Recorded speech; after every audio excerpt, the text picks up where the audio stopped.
By the third day, it was done. Chrome dragged his nearly lifeless body to Senku to announce the result. A massive water wheel connected to a generator they had previously built. Senku was shocked. They didn't even have a concept for this yet, but the duo had created a full-fledged hydroelectric generator, ushering the kingdom of science into the first days of the machine age. But they needed more electricity, more flexible, more versatile, so Senku decided they needed something to store electricity, a power source for future machines.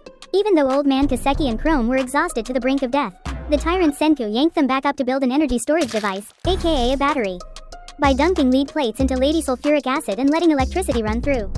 A battery was born, and once they chained 5 of these together, they had a proper power unit. Thanks to this, Kinro and Ginro no longer had to tire themselves out spinning things all day and could finally spend more time training with Kohaku for the upcoming war.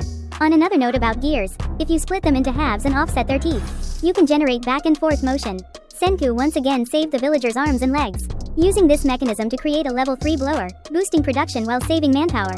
The villagers were basically moved to tears. Winter food shortages were solved too, thanks to sealed storage jars, the ancestors of canned food, all from just a handful of gears, and their quality of life skyrocketed. The next goal of the science team was to create a light bulb. Since a glowing bulb can reach temperatures of up to 20,000 degrees Celsius, the metal filament would instantly melt. So Senku had to reinforce the glass with a bit of adhesive mixed in. But, yeah, that basically did nothing. Even so, they refused to give up.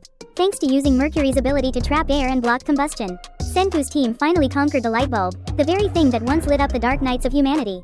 Now that they had a working bulb, Chrome could finally go deep into caves to mine. He got super hyped wanting to bring home more minerals for Senku. But Senku was like, don't bother, we've got enough. If you really want to, just get more copper ore. That was to serve their next monster level project, creating a vacuum tube, the heart of a telephone. However, no matter what they tried, everything failed. If the bulb didn't crack, then the filament burned out. They soon realized that a bamboo filament was way too weak.